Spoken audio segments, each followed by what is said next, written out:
Hey Stranger Things fans, Bored now, back with you. On this video I will be talking about Stranger Things 2 episode 8, chapter 8. It is called The Mind Flayer, something like that. I'm not quite sure how you say the word, but that's the title anyway. Full spoilers from the start of this review as always, and boy oh boy, thank God we've got that certain episode 7 out of the way. Normal service can be resumed, and it is resumed in this episode quite brilliantly as we continue to build to a dramatic finale. But it's worth saying this episode itself is very dramatic. There's a lot going on. It really feels very full on, like it could be a finale in itself. Not that I'm complaining, but it's sort of odd that they do it that way, because a lot of times the episode before the finale will be a bit more of a breather type one, a bit more setting things up. But no, this episode really goes for it. There's a lot of drama, a lot of tension, very scary at times, and I think this has been maybe the scariest season of the show, overall, possibly very intense and dark at times. So the beats of the episode are quite sort of simple, but the way they play out is very, very nicely done. And a particular sacrifice in this episode of a certain character called Bob is very well handled, and it really puts him he bails out in a very heroic note. But there's a lot of tension around it as the scenes play out. So we obviously start with the Demogorgons, the Demodogs, I should say, coming through the floor, coming through the bottom of this hole, and they're on the other side of the glass from Hopper and from Dr. Owens, and Owens like, don't worry, this is highly protected glass, and obviously he lives to sort of rule those words, because they all start smashing at the glass and they have to escape. And it's a really, horror-centric type scene, and they sell it really well, because you have them saying, one of the scientists saying mother of God, that sort of thing. And yeah, it becomes like a big sort of monster disaster scene type movie, almost a bit like Alien type thing, with all this stuff going on around the ship in Alien. It sort of has that kind of feel. And Mike figures out them, because Will is the spy, then they have to drug Will, put him under, because otherwise he could tip these creatures off where they are exactly, and they lock themselves away. The Owens, along with the other adults and kid, but the other scientists all make a run for it, and they get killed by the looks of it. They're in the lift at one point, and the creatures just come running towards them. So it's sort of notable, isn't it? Then Owens is someone who we're a little bit more invested in, having gotten to know him a bit. And as it turns out, he is sort of one of the good guys, even though he's a little bit misguided in some of his actions before now. So he's actually sticking around for the fight, which is something worthy to take note of. But yeah, it all builds quite nicely. And what happens is then the power in the building has gone out, so they can't escape. They're all locked up in this one room, with the monsters going about their thing around the building. And Owen says then we can't open the doors because they're electric, and the power grid is all out. And again, this goes a bit to science fiction, and some of the drawbacks sometimes of this sort of high-tech facility relying so much on everything being computer generated. And once again, this justifies Bob as a character, because he's like, I know that computer system, I know that software, I can go and I can get us back online, and you can escape. And it's so heroic, because obviously before that Hopper is saying, I can go, because Owen says, well, it's in like the basement sort of thing, or it's on like another level. And because Bob is the only one who knows this, he's the one who sort of has to go, and he volunteers. It's a bit like in season 1, there was an episode towards the end. I forget the example actually, but it was when someone knew about like chords on the piano or something, and it was one of the kids, I think. I can't remember which one now, but they needed like their sort of set knowledge to get them out of the jam. But it's a similar sort of thing here, where Bob is the only one who has this sort of knowledge, so he risks himself. He goes down there, and again, just to show the sort of person he is and how much he cares for like Joyce and Will and the rest of them, he tells Hopper, he convinces Hopper to promise then as soon as he's got the system back up, they'll just get out of there no matter what.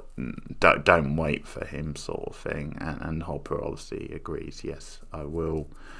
But yeah, this whole thing is really tense. It sort of keeps you guessing whether he's gonna like live or die, because he goes down there, and obviously they're sneaking about. Now most of them have like left, or they've been like summoned away, that being the creatures, but one of them is left, and it's after Bob has gone in and he's put the computers back on and everything's back online. But then, because Owens is like watching on the monitor, and he sees them, there's one of them on, coming up the stairs, sort of thing. So it's a really good scene, because he's like directing Bob on like a monitor, and he goes into like, he says there's like a closet right near you. So Bob goes into a closet, and again, it's really tense. He comes back out, and at this point, Joyce, Hopper, and the rest have already gone down to like the bottom floor, and they're already out the building, basically. And Bob comes flying out, and Joyce is there, sees him, and it's that one dramatic moment where for a second he thinks he's free and he's out of there, and Joyce is obviously there watching, and oh no, out of nowhere the Demogorgon comes and gets him, and there's a real struggle. Hopper comes, starts shooting at it, but it's too late to really save Bob, and it really is a brutal sort of death. It like literally later on we see them like feeding on him, so it's the perfect sort of heroic type death. And also Owens is left there. He's left behind, obviously, because he was directing Bob, so there's a little bit of will he survive or won't he type tension. But another thing I really like is how they later sell what Bob meant and everything. It really sells. It's obviously Joyce is very upset. Hopper is like consoling her, but even the kids, it's I think it's like Mike, he sort of says about how Mike Bob like installed the software system at their school, so it's like he sort of taught Mr. Clark all he knew, and he's really saying this guy was a big deal. And one of the others, I think it's Lucas, like says, well, let's make sure his death is not in vain, and that sort of nails it right there. But so they've all gone back to the house at this point, to like the buyer's house, and obviously they're trying to figure out their next steps, because these things are still on the loose. Hopper is like called in like the military, but they don't know how long that's going to take. And obviously, this being the sort of show it is, like the rest are starting to question that, saying, well, is that just going to make things worse? But everything that they're doing in this part of the episode is like really great stuff. It really adds to everything. They're all, because Mike basically decides that Will is the key. He decides that because he's the spy and everything, then he can be used to like help sort of take them out. And they come up with a plan where if you kill, because it's a virus sort of thing, as they've been saying, if you kill the brain of the whole system, which they figure out is the shadow monster, which Will has been seeing, if you kill him, or it, I should say, him, if you kill it, then you take out the rest of them. Now, there's one drawback, of course. They come to the conclusion that because Will has been infected by this thing, then if you kill this thing and the whole network, you're probably going to kill Will. So they start discussing ideas, and the sort of best solution they think is maybe to try and burn it out of Will, like use like a flamethrower or a hot poke or something like that. So that's sort of a plan, but they have a loose plan of action, like to maybe distract these things.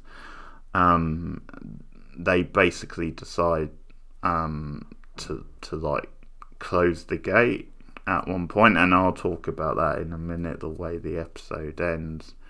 But once again, it all comes back to Will, and it's really nice stuff. But what's good about all this, and what's good about this show, is then so much of this is just generic, basic like stuff that you see in this sort of like story or show. But the reason it's as good as it is because it's so well planned out and so well paced. But at the same time, it's also because of how good the characters are, and everything's brought together so well. So everyone's chipping in with ideas and discussions. Obviously, it's a great character beat for Mike, figuring out that Will was the key, and with Will being his best friend, that's obviously great stuff. It makes a lot of sense, and he would play a big part. But when they come up with this thing and they're starting to build like a fort or getting like weapons ready, to prepare for when the demon gods dogs come along, everyone's like chipping in. Max is chipping in. She's like gotten more on board with this idea. She sees how serious everything is. There's some nice moments with everyone. I really like Lucas's like Judgment Day comment. That's really great when he's just selling it to Max how serious this thing is, then the world could literally end.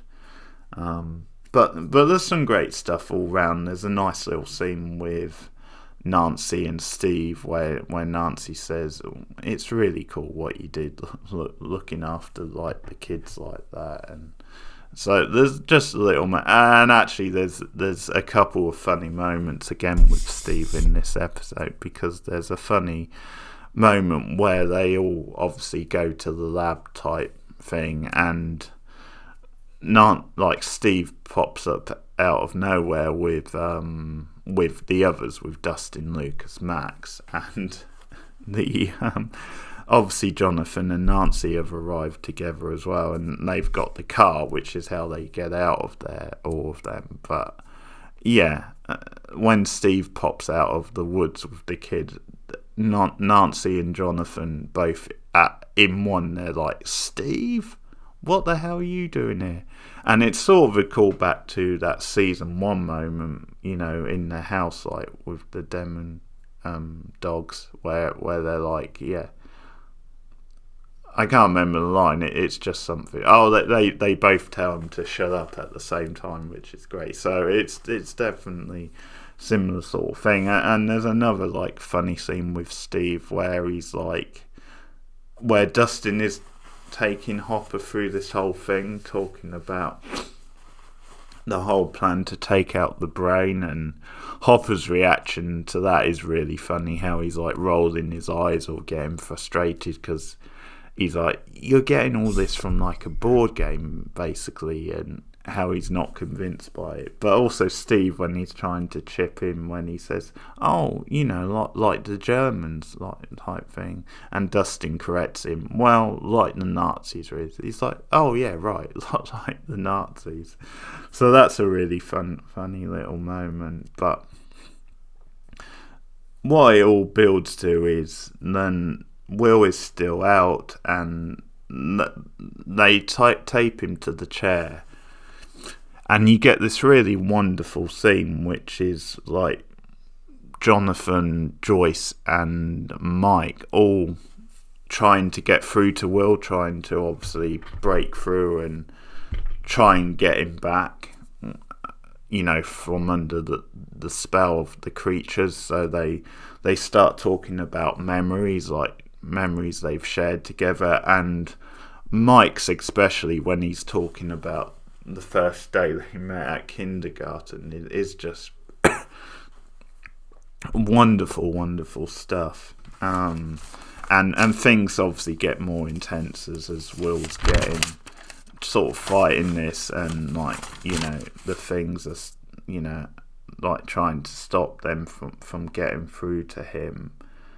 But yeah, that kindergarten story was really great. But yeah, then another clever little beat is then Will starts tapping at some point, and Hopper figures out that he's sending messages to them through Morse code, and they start all as a group. Again, it's all done in a group. They're all sort of doing their bit. They're like trying to decipher what he's saying, and it's close the gate. That's the message.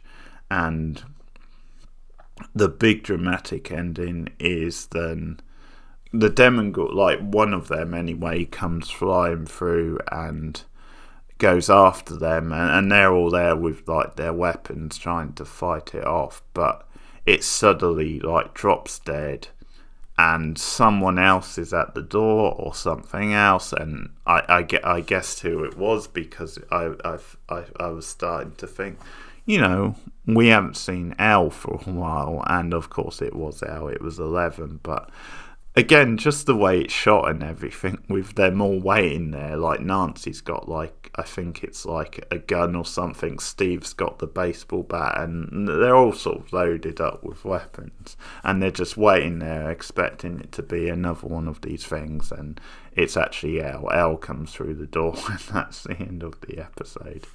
Absolutely brilliant. They couldn't have done that any better. So that's Stranger Things 2 Chapter 8. So one more to go now. Let me know your thoughts in the comments below. Like and subscribe as always, as I build up to the start of the new season, which is the end of May. So that will be season 4. So I've got one more season after this to get up to date, and I'll be back with the finale of season 2 soon. Thanks for listening. Goodbye.